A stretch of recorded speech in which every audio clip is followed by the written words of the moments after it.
Welcome dans cette nouvelle vidéo. Je crois qu'on est le jour... Ok, j'en ai aucune idée, c'est pas grave. Aujourd'hui, grosse journée, c'est la journée du rapport sur la situation de l'emploi. Et dans cette vidéo, on va voir ensemble comment analyser le rapport sur la situation de l'emploi. On va analyser d'ailleurs le marché du travail en général et je vais essayer de vous donner quelques tips pour que lorsque le rapport sort cet après-midi, vous puissiez vous-même le lire et interpréter les données et prendre des bonnes décisions de trading. Donc on va aller voir tout ça ensemble. Donc j'ai préparé, comme je l'avais fait la dernière fois, j'ai préparé des petites notes. Pour ceux qui ne le savent pas, j'avais fait il y a quelques temps une vidéo sur le PMI, le PIB et le PCE. Je vous invite à aller la regarder parce que je donne pas mal d'informations qui peuvent vous être utiles, même si on n'a pas ces publications-là qui sortent bientôt. Et donc aujourd'hui, on va parler du rapport sur la situation de l'emploi. Donc le rapport sur la situation de l'emploi, ou ce que les gens appellent souvent le NFP. Genre souvent les gens sont en mode « Oh, it's NFP Day », c'est le jour du NFP. Mais en réalité, le NFP, c'est pas le rapport en lui-même. Le rapport s'appelle, pour le nom exact, le Employment Situation Summary, qui est du coup le résumé de la situation de l'emploi. Et c'est un rapport du coup qui est publié par le BLS, donc le Bureau of Labor Statistics, ça si vous êtes intéressé. Parce que souvent vous m'entendrez dire oui, on a le rapport du BLS qui sort. Parfois je dis ça dans mes vidéos. En fait, quand je parle du rapport du BLS, souvent je parle du rapport sur l'emploi, même si le BLS sort d'autres données. Donc il est publié par le BLS donc le premier vendredi du mois. Donc ici vous voyez qu'on est le premier vendredi du mois de février. Donc le rapport qui sort aujourd'hui se réfère aux données du mois de janvier. Donc les données qu'on aura seront relatives au mois de janvier, nous donneront donc la masse salariale, le taux de chômage, etc. du mois de janvier. C'est important à savoir aussi. Parce que par exemple, et ça c'est une mini parenthèse, mais quand vous avez des rapports comme celui des JOLTS, peut-être que ça vous parle, le rapport JOLTS, celui-ci se réfère non pas au mois qui précède, mais au mois qui précède encore avant. Donc le rapport JOLTS qu'on a eu ici fin janvier, ou alors c'était oui, du coup, le rapport qu'on a eu fin janvier ne faisait pas référence aux données du mois de décembre, mais ne faisait pas référence aux données du mois de janvier, mais aux données du mois de décembre. Donc si vous voulez comparer les deux rapports, il faut faire attention parce que les données ne parlent pas du même mois. Bref, c'était une parenthèse. Donc, le rapport sur l'emploi, on le regarde pour le NFP. Le NFP, c'est ici je l'ai noté, Non-Farm Payrolls, et je vais prendre un petit bic, j'aime bien faire ça, voilà. Donc le NFP, comme ça vous me suivez bien, c'est le Non-Farm Payrolls, ce qui veut dire en gros la masse salariale non agricole. Ou formulé plus simplement, donc c'est le nombre de personnes qui sont employées aux États-Unis, donc qui sont en emploi aux États-Unis, mais à l'exclusion des emplois agricoles. Je ne vais pas détailler pourquoi on ne prend pas en compte les emplois agricoles, mais dites-vous simplement que vous prenez toutes les personnes qui ont un emploi aux États-Unis, vous enlevez juste les agriculteurs, les fermiers, etc., et vous avez une masse de personnes, un nombre de personnes en emploi. Et bien c'est ça que du coup le NFP nous donne comme chiffre. Mais donc ce rapport, donc le Employment Situation Summary, ne nous donne pas uniquement le NFP comme donnée. Donc il nous donne le nombre de personnes en emploi, certes, mais il nous donne aussi le taux de chômage et le salaire horaire moyen. Alors il nous donne aussi plein d'autres informations, mais c'est vraiment les trois données clés du rapport à garder en tête lorsque le rapport sort. C'est d'ailleurs ce qui est écrit ici. Donc sur Forex Factory, donc c'est pour ceux qui ne savent pas un calendrier économique sur lequel vous pouvez retrouver les annonces et la date et l'heure à laquelle elles sortent. Et donc vous voyez ici que cet après-midi à 14h30, on a ça c'est le rapport sur l'emploi, sauf qu'ils ont déjà détaillé, donc ils nous mettent le fameux NFP, donc Non-Farm Employment Change, donc c'est la masse salariale non agricole. Ils nous mettent aussi du coup le salaire horaire moyen, donc c'est ce que j'ai aussi noté dans mon petit ici, donc le salaire horaire moyen, et on a aussi le taux de chômage. Donc vraiment ces trois données-là sont les données clés qu'on va vouloir lire dans le rapport et interpréter.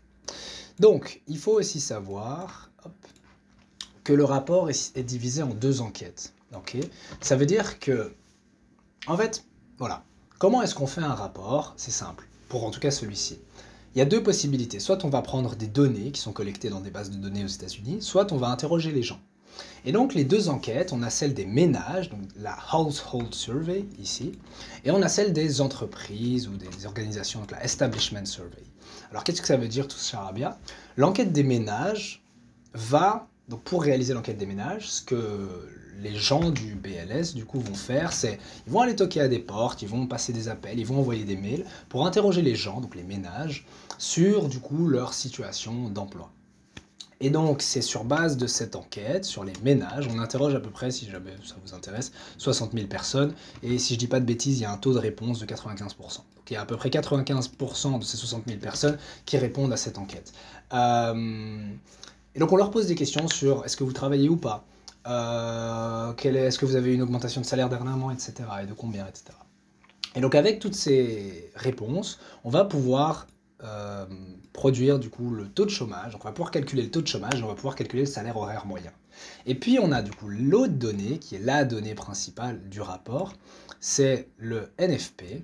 Et alors pour calculer le NFP, c'est une méthode différente. On ne va pas juste toquer aux portes et dire bonjour, est-ce que vous travaillez ou pas. On utilise en réalité toute une base de données sur les fiches de paye et on regarde du coup combien de personnes sont employées dans l'économie américaine. Alors bien évidemment, on fait une moyenne. Enfin, dans le sens où on ne sait pas avoir la fiche de paye de tous les Américains des États-Unis, mais je pense qu'on récolte un tiers des fiches de paye et avec ça on calcule l'équivalent. Enfin bref, c'est des stats quoi. On calcule l'équivalent pour le pays tout entier. Et donc voilà, alors pourquoi je parle de ces enquêtes-là? Vous pouvez me dire oui d'accord, mais on s'en fiche, tu peux juste regarder les données.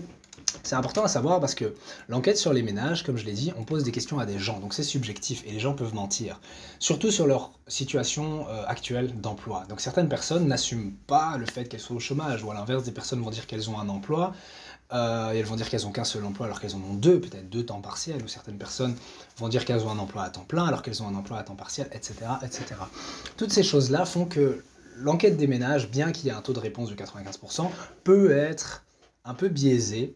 Et aussi, il faut savoir qu'il n'y a que 60 000 personnes, comme je l'ai dit, qui répondent à l'enquête. Enfin, pas 60 000, mais je veux dire, en tout cas, il y a 60 000 personnes interrogées seulement, alors que pour l'enquête, la Establishment Survey, il y en a 300 000. Donc vous vous en doutez bien, sur un échantillon de 60 000 personnes ou un échantillon de 300 000 personnes, lequel est le plus fiable en matière de données? C'est la Establishment Survey. Parce qu'il faut aussi savoir que la Household Survey, donc l'enquête des ménages, nous donne aussi la masse salariale de l'économie américaine. Mais comme c'est des réponses subjectives, c'est peut-être un peu moins fiable, mais c'est intéressant, et on le verra par la suite, de parfois comparer la masse salariale selon l'enquête des ménages et la masse salariale selon l'enquête des entreprises. Bref, assez parlé de ces deux points-là. Dernière petite précision par rapport aux données, c'est que les données sont ajustées des variations saisonnières. Ça veut dire quoi? Ça veut dire que ça nous facilite le travail, parce que vous le savez peut-être, ou en tout cas c'est logique, mais pendant les périodes de fête par exemple, ou bien en hiver. Donc, pendant les périodes de fête, qu'est-ce qui se passe? C'est généralement on a une hausse de la masse salariale, parce que vous vous en doutez, par exemple pendant les périodes de fêtes comme Noël ou en fin d'année, on va embaucher plus de personnes parce qu'on va avoir besoin de plus de main-d'œuvre, que ce soit pour produire plus de biens ou que ce soit pour vendre plus de biens donc dans le secteur manufacturier ou des services. Et donc généralement on a un léger pick-up, on a une légère hausse de la masse salariale à ce moment-là. Et en hiver, vous le savez aussi peut-être, mais les chantiers sont à l'arrêt pour la plupart. Et donc du coup, on a une baisse de l'emploi dans le secteur de la construction. Alors il y a d'autres facteurs saisonniers qui vont jouer, mais c'est les deux plus connus. Mais disons simplement que donc vous n'allez pas observer cette hausse soudaine de l'emploi pendant les périodes de fête ou la baisse soudaine dans le secteur de la construction en hiver, parce que les données ont été ajustées de ces variations saisonnières. Elles ont été lissées en quelque sorte, et donc vous n'avez pas à faire le boulot de vous dire « Ah tiens, en fait, est-ce que maintenant l'emploi a augmenté à cause d'un facteur saisonnier ?» Non, ok? Donc voilà, c'était juste une petite parenthèse. Donc, pour vous donner aussi quelques références clés, parce que vous vous en doutez, quand on parle de données, on a des chiffres, hein, ici vous voyez, donc par exemple, on s'attend, comme ça vous le savez déjà, mais pour le rapport qui va sortir cet après-midi, on s'attend du coup à une hausse de la masse salariale de 187 000 personnes, donc on s'attend à ce qu'il y ait 187 000 emplois qui aient été créés au mois de janvier du coup, aux États-Unis. On s'attend à ce que le salaire horaire augmente de 0,3% d'un mois sur l'autre, et on s'attend à ce que le taux de chômage s'établisse à 3,8%. Donc dans toute l'économie américaine, on peut dire qu'il y a 3,8% de personnes au chômage. Je dis toute l'économie, mais c'est pas toutes les personnes. Parmi toutes les personnes en âge de travailler, je veux dire. Parce que forcément, un bébé n'est pas compté là-dedans. Il est au chômage, mais on ne va pas le prendre en compte dans le calcul. Et donc, on s'attend à 3,8%. Donc, ces données-là, c'est bien, mais qu'est-ce que ça nous dit? Voilà, 187 000, c'est beaucoup, c'est pas beaucoup. 0,3%, est-ce que c'est beaucoup, pas beaucoup? Et 3,8%, est-ce que c'est beaucoup, pas beaucoup? Donc, je vous ai mis ici quelques références clés pour vous donner une idée.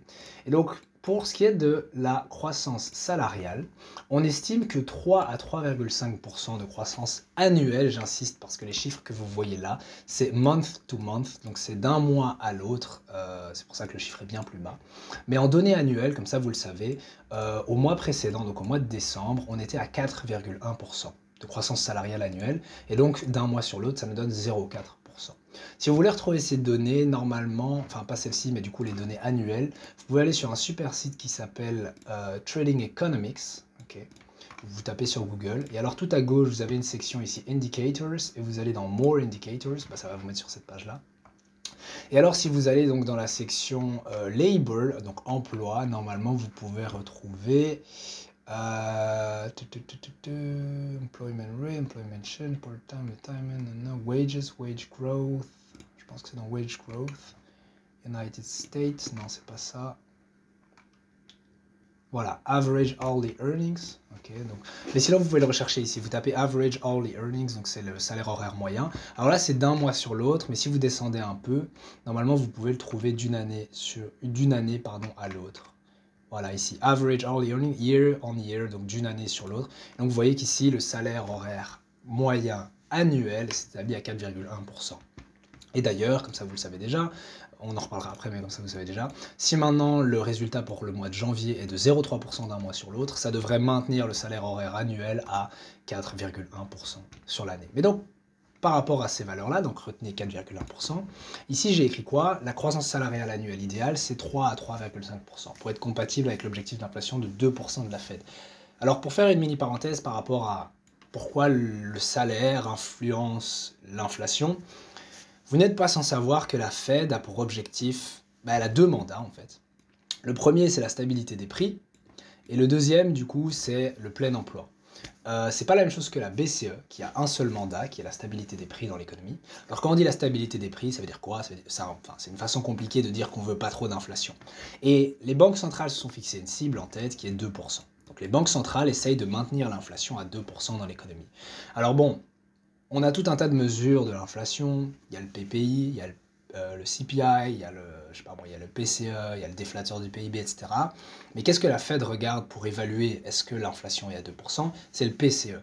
Et plus particulièrement le PCE Core, donc l'indice sous-jacent du PCE, du PCE-PI, donc de l'indice des prix PCE, qui exclut du coup les éléments volatiles comme les prix de l'énergie ou les prix de l'alimentation. Voilà, ça vous le savez.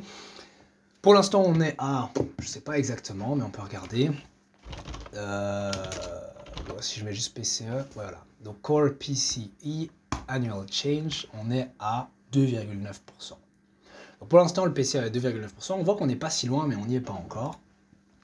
Mais donc pourquoi j'explique ça? C'est que l'une des missions de la Fed, c'est de ramener l'inflation à 2%. L'autre, c'est le plein emploi. Plein emploi, ça veut dire quoi? Ça veut pas dire que tout le monde travaille, mais ça veut dire qu'on veut que le plus de personnes possible travaillent dans l'économie américaine. Okay, donc ça, c'est ces deux objectifs. Je ne vais pas parler du plein emploi, mais je vais parler du coup de 2%. Pour l'expliquer simplement, la boucle qu'il y a entre les salaires et les prix, vous pouvez taper sur Google hein, si le sujet vous intéresse. Enfin, je vous conseille même de taper sur Google parce que c'est des choses que vous devez savoir si vous voulez faire du trading. C'est quoi la boucle salaire-prix? C'est en fait quand les employés veulent une augmentation de salaire, vous vous en doutez, c'est un coût pour l'entreprise. Donc imaginez que vous êtes un employeur, vous avez une entreprise, vous produisez des biens par exemple, et vos employés viennent toquer à votre porte, bonjour patron, on n'est pas content, on veut une augmentation de salaire. À ce moment-là, imaginons que vous devez la leur donner, parce que sinon ils font des manifestations, etc., et des grèves, vous augmentez leur salaire, et donc c'est d'ailleurs ce que vous allez voir ici, vous le savez, les salaires augmentent, notamment pour s'ajuster à l'inflation, mais pas que. Et donc bref, vous leur faites une augmentation de salaire, par exemple, ok, ce mois-ci j'augmente vos salaires de 0,3%. Okay. Le problème c'est que en tant qu'employeur ou même en tant que businessman, vous voulez faire des profits. Et donc ça vous embête que vous reniez vos profits parce que vous avez dû augmenter la paye de vos travailleurs. Et donc ce que vous allez faire, c'est reporter l'augmentation des salaires sur le prix des biens que vous vendez. Donc en gros, si vous augmentez le prix des biens que vous vendez pour du coup compenser la hausse des salaires que vous avez donné à vos employés, ça va augmenter les prix dans l'économie. Parce que si toutes les entreprises maintenant se mettent à faire ça, donc à reporter la hausse des salaires sur les prix des biens et des services qu'elles fournissent, à ce moment-là, il risque d'y avoir des pressions inflationnistes dans l'économie. Mais donc, sachant ça, c'est pour ça qu'on parle de 3 à 3,5% compatible avec l'objectif d'inflation de la Fed, c'est parce que si les salaires augmentent en moyenne de 3 à 3,5% par an, ça permettra sur le long terme à l'inflation de revenir à 2%. Mais si on observe des salaires à 4%, 5% de hausse annuelle, c'est trop élevé et ça va mettre des pressions inflationnistes dans l'économie et rendre plus difficile la tâche de la Fed de ramener l'inflation à 2%. Donc voilà, comme ça vous savez c'est quoi un peu la mécanique derrière la croissance des salaires et vous avez une idée. Hop, j'essaie de gommer sans gommer mon texte. Vous avez une idée de la cible qu'on aimerait atteindre. Après, voilà, pour l'instant, et c'est ça qui est un peu curieux avec ce qui se passe dans l'économie américaine, c'est qu'on a une croissance annuelle des salaires de 4,1%, et pourtant, l'inflation dans l'économie américaine diminue. La raison derrière, bon, il faut être économiste pour le savoir et faire des études sur plusieurs années pour faire des modèles, etc. Mais disons simplement qu'en ce moment, l'économie américaine ne se comporte pas totalement de façon normale. Est-ce que c'est une mauvaise chose pour autant? Non. Mais on va voir par la suite que ça peut rendre un peu plus compliqué l'interprétation des données. Et par rapport à ça, je vais parler du taux de chômage. Après, je parlerai de la croissance de l'emploi. C'est quoi le taux de chômage idéal? Je vous ai dit que la Fed a pour objectif le plein emploi. Mais le plein emploi, c'est pas un chiffre exact de taux de chômage. Est-ce que c'est 3%, 4%, 5%, 6, 7? Il n'y a pas de chiffre exact, mais disons simplement que plus le taux de chômage est bas, mieux c'est pour elle. Mais d'un autre côté, il y a une relation simple en économie qui dit que lorsqu'une banque centrale, donc la Fed, essaie de diminuer l'inflation en augmentant les taux d'intérêt, généralement on observe une hausse du taux de chômage parce qu'elle freine l'économie, elle ralentit la croissance et du coup on a besoin d'une masse salariale moins grande et donc généralement il y a plus de personnes qui se retrouvent sans emploi. Mais ce qu'on observe pour l'instant, si je vous le montre, hop, Employment Rate, United States, parfait, on voit que le taux de chômage pour l'instant, je vais même mettre sur 5 ans, il est à ses plus bas niveaux historiques. Ok, donc on est à, donc je vais remettre sur un an, 3,7% pour l'instant, c'est ce que vous pouvez lire ici. On s'attend à une légère hausse à 3,8%, mais de façon générale, ça reste hyper bas. Et donc il y a un peu, enfin, en tout cas ce qui se passe en ce moment c'est un peu bizarre parce qu'on a une économie qui est hyper solide, donc ça explique du coup le taux de chômage bas, mais on a quand même les prix qui diminuent dans l'économie. Enfin bref, si vous êtes sur les bancs de l'UNIF et que vous étudiez l'économie, en ce moment vos profs doivent péter des câbles dans le sens où tout ce qui se passe, enfin tous les modèles qu'on a en économie sont un peu réfutés, pour pas dire autre chose. Bref, donc, ça c'est par rapport au taux de chômage. Retenez juste qu'il n'y a pas de chiffre exact, mais généralement on s'attend à une hausse du taux de chômage lorsque la Fed tente de ralentir l'économie et les pressions inflationnistes. Pour la croissance de l'emploi, on a un chiffre très simple à retenir, c'est 100 000. Généralement, on considère que 100 000 emplois créés par mois, c'est ce qui est compatible avec l'objectif d'inflation de la Fed de 2%. Et pour l'instant, même chose, l'emploi, on est au-dessus de ça, on est à 216 000 pardon, pour le mois de décembre. On était à 200 000 plus ou moins, et ici on était à un plus bas qu'on n'avait jamais atteint depuis février 21, ouais, et on était à 150 000. Mais donc retenez juste que par rapport à toutes ces valeurs-ci, idéalement on devrait tourner autour des 130 000 emplois par mois pour avoir ce qu'on appelle un marché du travail équilibré. Alors je ne vais pas en parler dans cette vidéo parce que le but c'est pas de faire un gros d'économie, mais vous le savez peut-être le concept de l'offre et de la demande. L'offre de travail du coup c'est les employés, pardon, je sais pas les employés, la demande de travail c'est les employeurs, et quand on parle de marché du travail équilibré, c'est que l'offre s'aligne à la demande, mais je vous invite à vraiment vous renseigner sur marché du travail ou équilibre sur le marché du travail pour savoir ce que c'est en détail. Je ne vais pas faire un cours ici, voilà. Mais donc voilà, retenez simplement ce chiffre-là. Et retenez aussi, je l'ai noté un peu plus bas, un seul mois ne nous dit pas grand-chose. Donc si par exemple on prend la masse salariale ici qui a augmenté substantiellement en octobre, ok, donc ici on est monté à 336 000, vous voyez que c'était juste un mois. Et ce qui est mieux en fait, c'est de regarder des tendances, je vais même mettre une ligne, et de se dire ok, de façon générale, bon c'est pas comme ça qu'on le fait, hein, mais je vulgarise ici. De façon générale, est-ce que l'emploi, ou en tout cas est-ce que la masse salariale aux États-Unis diminue? Vous voyez, on peut clairement tracer une ligne comme ça. Alors normalement, vous faites avec un excès, enfin c'est pas vous qui le faites, c'est les économistes qui le font à votre place, mais vous prenez une moyenne à 3 mois et vous regardez du coup sur 3 mois, est-ce que l'emploi dans l'économie ralentit? De toute façon, on va voir dans le rapport qu'ils le font déjà cette moyenne, et enfin ils prennent une moyenne annuelle et est-ce que du coup l'emploi se situe au-dessus, en dessous. Et vous voyez que dans l'ensemble, l'emploi, donc le marché du travail aux États-Unis s'équilibre et la masse salariale diminue. Bref, on continue. Alors, donc je vous ai dit tout ça. Dernière petite chose, et après on va aller lire le rapport. L'Establishment Survey, donc celui qui mesure le NFP, okay, ne fait aucune distinction entre les emplois à temps plein et les emplois à temps partiel. Pourquoi c'est important? Parce que si vous deviez, imaginons que vous êtes le président des États-Unis, et vous devez choisir entre une économie où le plein emploi est alimenté par plein d'emplois à temps plein. C'est une meilleure chose, je pense, que si vous deviez avoir une économie qui est alimentée par des emplois à temps partiel. Pourquoi? Parce qu'un temps partiel, c'est vous travaillez moins d'heures. Imaginons qu'au lieu d'avoir un 35 heures ou un 40 heures, vous travaillez 20 heures ou 15 heures avec un temps partiel. Vous vous en doutez, vous avez généralement un salaire moins élevé. Un salaire moins élevé veut dire un revenu moins élevé. Donc si on prend je crois qu'on appelle ça le revenu. Enfin bref, si on prend du coup l'argent qui tourne dans l'économie, dans les mains des ménages, il est moins élevé. Imaginons que vous avez une toute petite économie avec 1000 personnes et que vous avez 1000 personnes qui ont un temps plein, elles gagneront plus que si vous avez une autre économie avec seulement 500 personnes avec un temps plein et 500 personnes avec un temps partiel.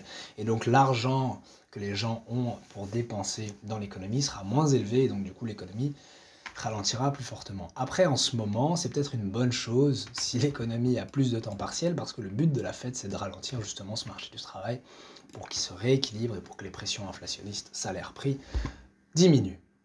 Bien, maintenant qu'on a parlé de tout ça, je vais vous montrer comment lire le rapport. Donc simplement, vous allez sur Forex Factory ou alors vous tapez directement sur Google Employment Situation Report et vous allez sur le site du BLS. Mais sur Forex Factory, quand vous cliquez sur le dossier ici, vous avez la petite case Latest Release, donc c'est la dernière publication. Vous cliquez dessus et vous avez cette page qui s'ouvre. Alors, ce que j'aime faire, et pour ceux qui me suivent depuis un petit temps, vous le savez, j'aime pas trop lire du coup le rapport sur cette page-ci, même si c'est le même tableau, mais j'aime bien descendre tout en bas et cliquer sur la version, donc the PDF version of the news release, donc c'est la publication complète, mais c'est la même donnée dessus, c'est juste que je préfère lire ça comme ça. Donc ici, vous avez tout un tas de données. Alors les premières lignes, c'est juste les éléments clés, c'est les chiffres que vous allez retrouver ici sur les trois lignes, donc le salaire horaire moyen, la masse salariale et le taux de chômage. Donc vous avez ici, voilà, total NFP, donc la masse salariale a augmenté de 216 000 en décembre. N'oubliez pas, les chiffres qui sortent cet après-midi, ce sera pour janvier. Donc si vous ne verrez pas décembre, vous verrez janvier. Et normalement, si le résultat qui sort s'aligne au consensus, vous aurez quelque chose aux alentours de 180 000. Et donc vous avez la masse salariale, 216 000 en décembre. Le taux de chômage, unemployment rate, était inchangé à 3,7%. Donc ça veut dire qu'en novembre, il était aussi à 3,7%. Et ici, ils n'écrivent pas du coup le salaire horaire. Et donc ici déjà vous avez une première vue, en premier aperçu en quelques lignes de la masse salariale et du taux de chômage. Vous avez des graphiques, mais je les regarde rarement. Je descends. Alors vous vous souvenez, je vous ai parlé des deux enquêtes. Il y a l'enquête des ménages, donc la Household Survey, c'est dur à dire, et l'enquête d'Establishment, ok. Et vous avez des données différentes pour ces enquêtes. Donc l'enquête des ménages vous donne le taux de chômage, vous donne aussi le taux de, j'en ai pas parlé, mais le taux de participation de la labor force, de la force de travail. Ça peut être intéressant de le suivre dans le sens où on peut observer une augmentation et une diminution du taux de chômage en lien avec le taux de participation au marché du travail. Je ne vais pas rentrer dans les détails ici encore une fois, mais je vous invite à... D'ailleurs, je vais vous donner un petit lien. Si vous voulez vous renseigner sur le marché du travail aux États-Unis, je crois que si vous tapez Employment Guide Investopedia, vous allez avoir... Attendez, hein. Je vais cliquer, je sais pas moi, sur celui-là au pif. Bref, faudra fouiller un peu, mais je sais que si vous... ou alors non, c'est Unemployment, voilà. Vous tapez Unemployment Investopedia, et donc vous prenez le premier lien, et vous descendez tout en bas. Et voilà, en fait ici il y a Guide to Unemployment avec plusieurs articles, donc 43 pages, qui vous donnent plein d'infos sur le marché du travail aux États-Unis. Tout n'est pas intéressant parce qu'il y a des trucs, c'est vraiment genre si t'es américain et tu veux des infos sur le marché du travail, mais il y a quand même pas mal d'informations là-dedans, ça peut être intéressant de le lire. Ou bien sinon un livre que je conseille souvent et qui est ici. Hop, je vais tomber des trucs. Bref, un livre que je conseille souvent, attendez, c'est un peu en petit, mais comme ça vous le voyez, c'est celui-ci, The Secrets of Economic Indicators par Bernard Baumol, ok. Ce livre-là, pourquoi? Parce qu'il y a vraiment toutes les infos sur tous les indicateurs économiques que vous allez retrouver sur Forex Factory et notamment ceux sur l'emploi. Donc ça peut être intéressant à regarder. Bref, on retourne sur les écrans. Mais donc, je ne rentrerai pas dans les détails voilà, du taux de participation, mais parfois ça peut être intéressant de le mettre en comparaison avec le taux de chômage et de voir en fait si le taux de chômage augmente ou diminue par rapport à une variation dans le taux de participation du marché du travail. Mais bref, ce qui nous intéresse surtout dans la Household Survey, c'est le taux de chômage. Du coup, ici, on voit qu'il est resté à 3,7%. Si je continue donc avec l'Establishment Survey, on a le NFP, donc la masse salariale, 216 000, comme on l'a vu tantôt. Et alors après, c'est aussi intéressant de lire ici, vous voyez que donc l'emploi a continué à augmenter, donc à faire une tendance à la hausse dans le gouvernement, soins de santé, assistance sociale et construction, alors que, donc, tandis que le secteur du transport, warehousing, je ne sais pas exactement ce que c'est, a perdu des emplois. Et donc ça vous permet de voir dans quel secteur on a eu des gains d'emploi et des baisses d'emploi. Tantôt on va en parler, mais vous allez comprendre que c'est aussi intéressant de lire ces choses-là. Et donc tout ça, bon, c'est si vous aimez lire de façon textuelle, je vous avoue, je préfère regarder les tableaux, mais donc quand vous descendez encore, ça normalement vous l'aurez pas, parce que ça c'est des révisions saisonnières qui ont eu lieu qu'au mois précédent par rapport au taux de chômage. Mais donc ce petit tableau-là, normalement, vous ne l'aurez pas. Et donc vous aurez directement ceci, le Household Data. Donc ça, c'est l'enquête sur les ménages. Et ensuite, plus bas, vous avez le tableau de l'enquête sur Establishment. Donc pour ceux qui cherchent le nombre d'emplois créés, c'est plus bas, c'est Establishment Data, Total Non-Farm, et ici vous avez 216 000. Mais si on remonte, du coup, pour la household, c'est quand même intéressant à regarder parce qu'on voit quoi? On voit que le taux de chômage, ici, unemployment rate, a resté inchangé à 3,7%. Mais quand vous regardez le détail, donc la ligne juste en dessous, le nombre de personnes qui sont au chômage a légèrement augmenté. Donc ça peut être intéressant déjà de regarder les détails parce que lorsqu'on se dit ah, ok, le taux de chômage est resté inchangé, l'économie ne bouge pas. Ben, en réalité, on est passé de 6 262 000 personnes au chômage à 6 268 000 personnes au chômage. Et si vous descendez un peu plus bas, vous l'avez ici en fait, vous voyez que le nombre de personnes au chômage a augmenté de 6 000. Okay. Après, vous avez aussi, et ça c'est intéressant comme je vous l'ai dit, le nombre de personnes employées. Ici, donc il est de 161 183 000. Et on voit qu'il a diminué par rapport au mois précédent. Et c'est quand même curieux, et donc on peut aussi le lire sur la deuxième page, mais ici, employed, vous voyez que ça a diminué de 683 000. C'est quand même curieux de voir que le nombre de personnes employées a diminué, alors que le chiffre global du NFP a augmenté, la masse salariale a augmenté. Mais encore une fois, c'est dans la méthodologie. Ça veut dire que dans la Household Data, la Household Survey, on interroge les gens et ils répondent de manière subjective. Est-ce que vous êtes employé? Oui, non. Alors que dans l'enquête d'establishment, des entreprises, etc., on prend les fiches de paye. Il n'y a pas moyen de mentir là-dessus. Ok, mais bon.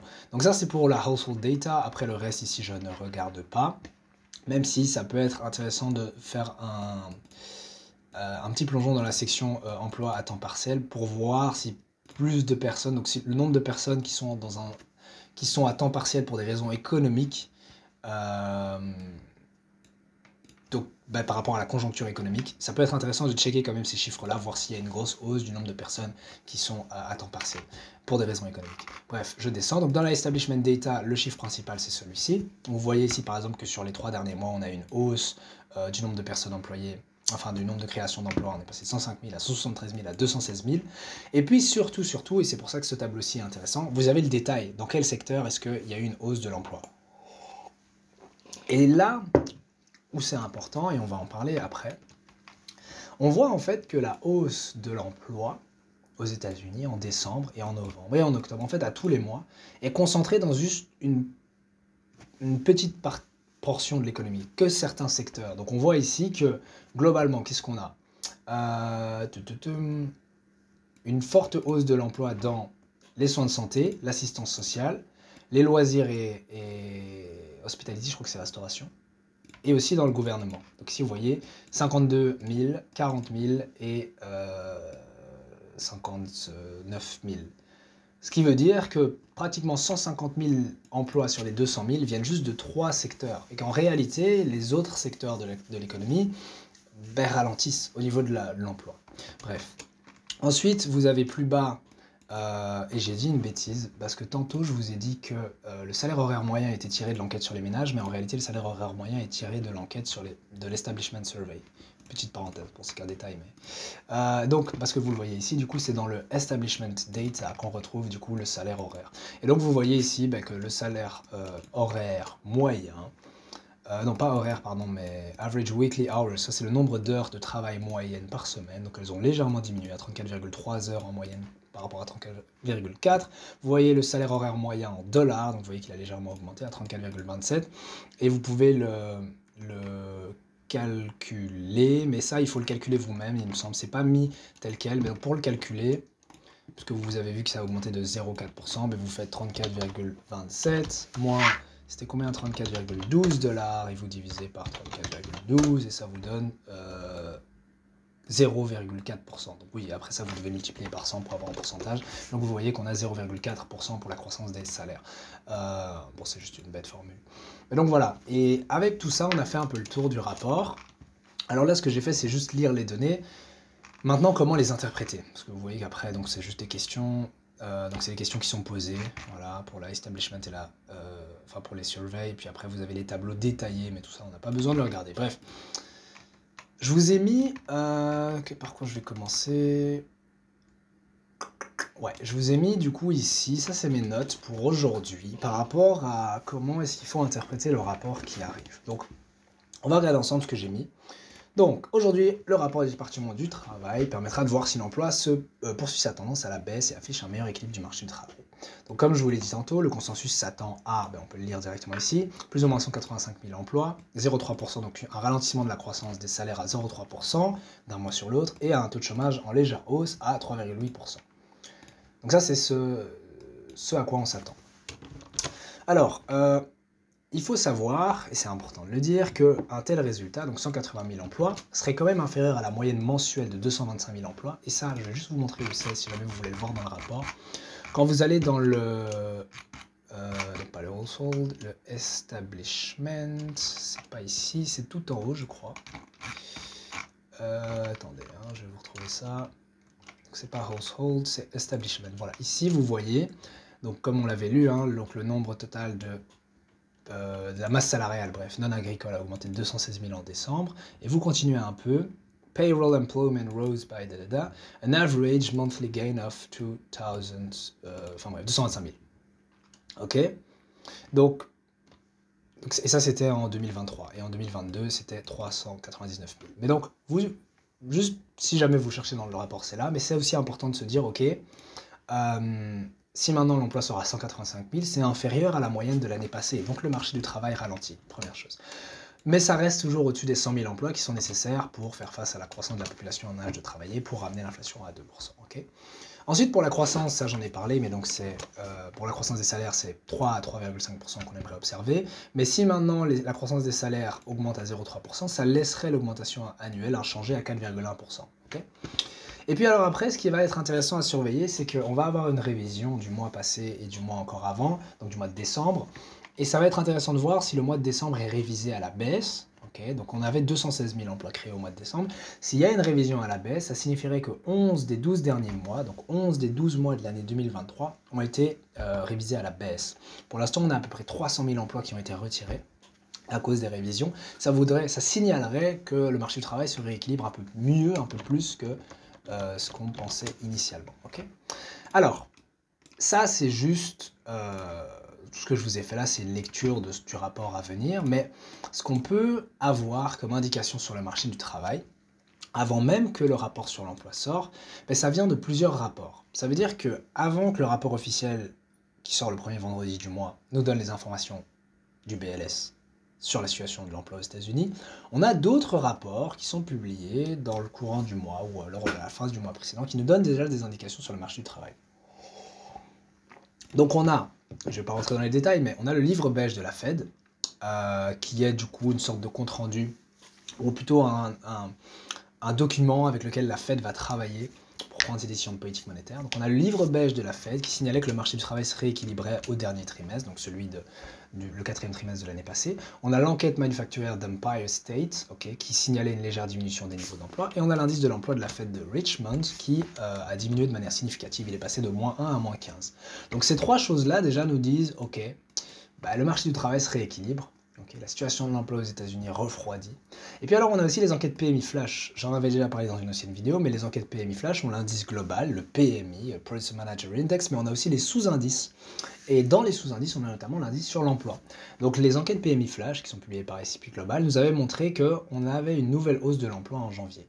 Mais quand on a eu la publication officielle d'ISM, donc le ISM Manufacturing PMI, la publication nous a dit non, on a une contraction de l'emploi, donc du sous-indice de l'emploi, pour le 4e mois consécutif et à un rythme plus rapide qu'en décembre. Donc ces deux enquêtes-là se contredisent un peu, et c'est quelque part, les enquêtes PMI Flash, on peut l'annuler dans le sens où ISM dit autre chose.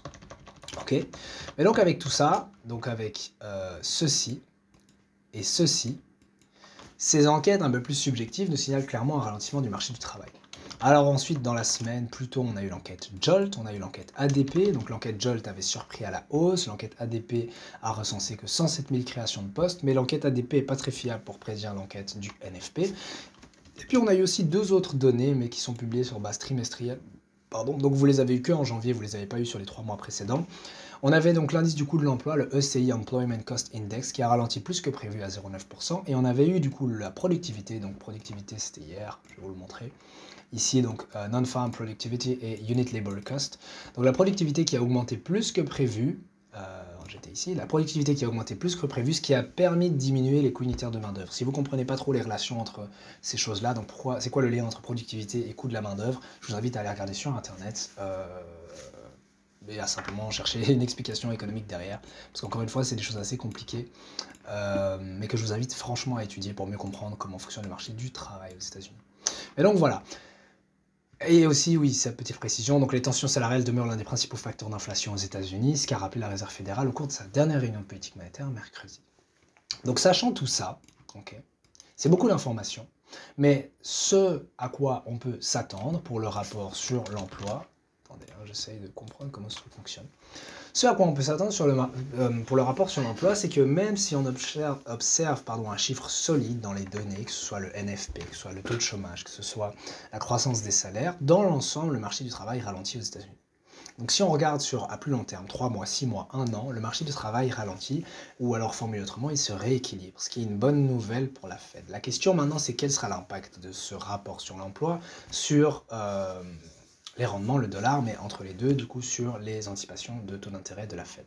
Donc pour l'instant, les anticipations de taux d'intérêt de la Fed sont en dessous de 50% pour le mois de mars. Ça veut dire que les investisseurs anticipent à moins d'une chance sur deux la possibilité pour que la Fed diminue ses taux d'intérêt en mars. Donc en gros, on parie sur le mois de mai.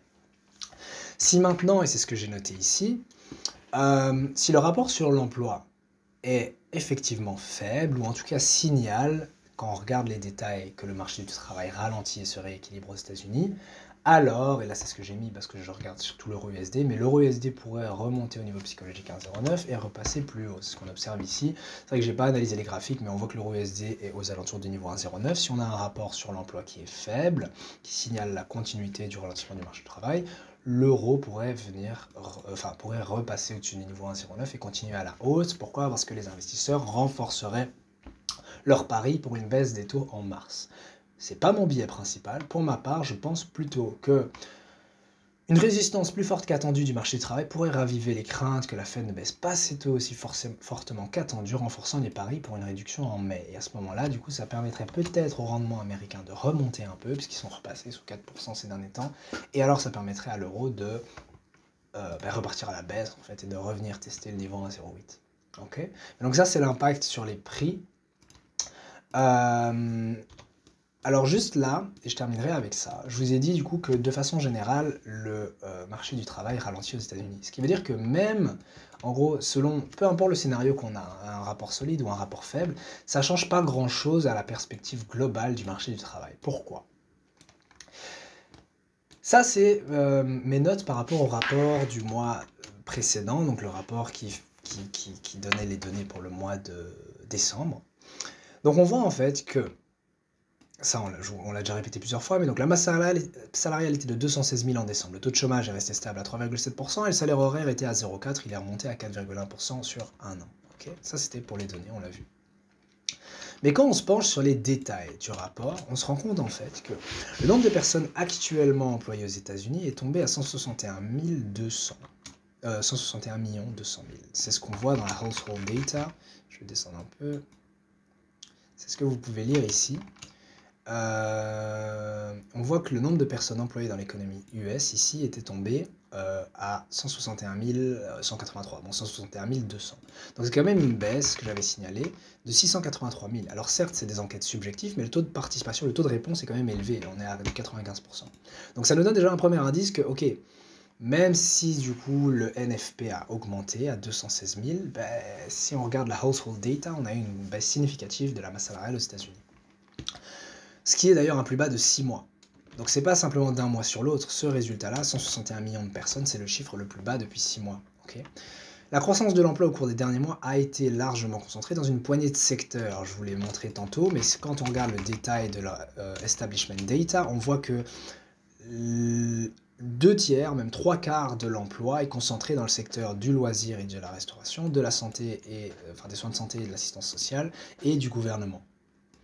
Donc, si on regarde les autres secteurs, en fait, le marché du travail se ralentit significativement et il suffit juste que ces secteurs-là lâchent, okay, pour qu'en fait la masse salariale s'effondre aux États-Unis. Donc ça, c'est une autre chose importante. La moyenne à 3 mois continue de diminuer. Donc vous vous souvenez, la moyenne, c'était 225 000 pour l'année. Mais si vous faites une moyenne à 3 mois de la masse salariale aux États-Unis, elle continue à diminuer de mois en mois. Et le nombre d'emplois, et ça c'est très important, je vous ai parlé tantôt des emplois à temps plein et des emplois à temps partiel. En fait, quand on regarde le NFP, donc le gros chiffre que vous voyez, donc 216 000 en décembre, ben, il n'y a aucune distinction entre temps plein et temps partiel. Donc que vous ayez un temps plein ou que vous ayez un temps partiel, vous êtes compté dans l'establishment. Et puis aussi, il faut prendre en compte que les gens qui travaillent à temps partiel, souvent, ont 2 jobs. Au lieu d'avoir un temps plein à 30-40 heures, ils ont 2 partiels à 15-20 heures, x 2, donc pour avoir un 30-40 heures, pour avoir suffisamment d'argent pour vivre. Donc en réalité, et c'est ça qui est très important à garder à l'esprit, c'est que si un individu peut avoir 2 temps partiels, on va considérer ça comme 2 personnes dans l'Establishment Survey. Donc, imaginons que dans le NFP, vous ayez, je sais pas moi, 50 000 personnes qui aient en fait un temps... 25 000 personnes qui aient un temps partiel, mais 25 000 personnes qui ont 2 temps partiels, en réalité, ça va vous montrer 50 000. Mais est-ce que 50 000 personnes travaillent en plus dans l'économie? Non, pas du tout. Il y a juste 25 000 personnes qui ont pris 2 temps partiels. Et donc, c'est ça, je l'ai expliqué en soi, je ne vais pas revenir là-dessus, mais c'est important de distinguer temps plein et temps partiel, parce que comme vous le lisez ici, le nombre d'emplois à temps plein est à son plus bas niveau en 11 mois. Donc en un an, on n'a jamais eu le nombre de temps plein aussi bas dans l'économie américaine, ce qui veut dire en fait que les chiffres de l'emploi du NFP sont gonflés, sont boostés, et parce qu'il y a plein de gens qui prennent des temps partiels. Et comme je l'ai dit, un temps partiel, ça ne permet pas aux revenus disponibles des ménages d'être élevés, parce que du coup, les gens gagnent moins d'argent. Et ça ne veut pas non plus dire que beaucoup de personnes travaillent, parce que comme je l'ai dit, les temps partiels peuvent nous porter un peu à confusion. Si maintenant on a une personne qui a 2 temps partiels, on va indiquer 2 alors qu'en réalité il n'y a qu'une personne qui travaille en plus dans l'économie. Donc c'est très important à le savoir. Et puis, ben oui, du coup c'est ce que j'ai noté ici. La solidité du marché du travail s'explique essentiellement par la création d'emplois à temps partiel. C'est d'ailleurs ce que plusieurs, mini parenthèses de politique, mais c'est d'ailleurs ce que plusieurs personnes ont reproché à Joe Biden. Joe Biden qui félicite la solidité du marché du travail et est content parce qu'on a du plein emploi dans l'économie américaine, le taux de chômage est faible, etc. Et puis des gens lui ont dit, ok Coco, mais tu vantes la solidité du marché du travail, mais ton marché du travail, il tient sur des béquilles parce que la solidité apparente du NFP, de la masse salariale aux États-Unis, elle est due au temps partiel, parce qu'il y a énormément de temps partiel en ce moment et qui continue d'augmenter dans l'économie américaine. J'ai pas de graphique pour vous le montrer, je sais que sur ING, ils en publient de temps en temps, mais si vous observez un graphique qui compare du coup le nombre de créations d'emplois à temps plein et à temps partiel, vous allez voir que le nombre de créations à temps plein diminue, donc il y a de moins en moins de temps plein dans l'économie US, mais le nombre d'emplois à temps partiel continue d'augmenter. Et donc ça nous donne clairement une indication qu'en fait le marché du travail aux États-Unis est peut-être pas si solide que ça. Et donc c'est ce que j'ai noté juste en dessous. Bien que le rapport sur l'emploi soit en apparence meilleur que prévu, parce qu'on voit des gros chiffres, on voit du coup la croissance salariale qui augmente à 4,1%, etc. Ça cache un ralentissement global du marché du travail. Celui-ci pourrait ne pas être aussi résilient qu'il n'y paraît. Ok. Mais donc voilà, ceci conclut la vidéo. Puisque j'ai tout abordé. Ouais, j'ai tout abordé. Donc ceci conclut la vidéo. Et juste pour terminer avec la mini conclusion sur les graphiques, parce que je suis d'accord que c'est beaucoup d'infos à digérer, mais donc c'est important de garder, de simplifier le plus possible. Ça veut dire que, ok, sachant tout ça, si vous vous demandez peut-être, ok, moi qu'est-ce que je fais cet après-midi quand le rapport sort, par rapport au graphique et au prix, ben, c'est simple, c'est ce que j'avais noté, si vous voulez le revoir, c'est ce que j'avais noté ici, ok. Par rapport à l'euro-dollar, ou peu importe si vous tradez une paire qui est liée au dollar, dites-vous simplement que si le rapport sur l'emploi est solide, okay, ça devrait soutenir le dollar. Pourquoi? Parce que si le rapport sur l'emploi est solide, ça veut dire que le marché du travail a plus de mal que ça à se refroidir, ça présente des risques d'inflation salaire-prix, Et alors à ce moment-là, ça pourrait donner des raisons à la Fed de maintenir ses taux en territoire restrictif plus longtemps, peut-être même jusqu'au mois de mai, et alors d'effectuer une première baisse des taux qu'au mois de mai et pas au mois de mars. À ce moment-là, ça soutiendrait, comme je l'ai dit, le dollar, ça soutiendrait les rendements américains, et toutes les paires qui sont liblées en dollars, donc par exemple l'euro-dollar, du coup diminueraient. Parce que du coup, si le dollar augmente, l'euro baisse. Ça, c'est dans le cas d'un rapport solide. Et si maintenant vous ne savez plus trop qu'est-ce qui est solide ou pas solide, j'avais parlé au début de la vidéo du coup un peu des données de référence ici. Okay, donc c'est quand on a parlé de ces points-là. Mais de façon générale, c'est beaucoup par rapport aux anticipations du marché. Donc un rapport solide, ce serait simplement un résultat qui est plus élevé que 180 000. Ce serait un résultat qui est plus élevé que 0,3%. Et ce serait un résultat ici qui serait plus faible que 3,8%. Okay. Et puis à l'inverse, un rapport faible, c'est juste l'inverse. Donc si maintenant on observe un ralentissement plus important de la masse salariale, donc pas à 180 000 mais en dessous, si on observe la croissance des salaires à 0,2% ou à 0,28 ou 29%, ça affichera 0,3 mais c'est quand même plus faible que 0,31, 0,32%. Donc ça il faut le calculer manuellement comme je l'avais montré tantôt. Et si on observe que le taux de chômage reste à 3,7%, voire même diminue, mais je vois mal comment, mais diminue, ou si vous observez dans la household data que le nombre de personnes au chômage diminue en chiffres bruts par rapport au mois précédent, si jamais vous ne savez plus où c'est, je vous remontre.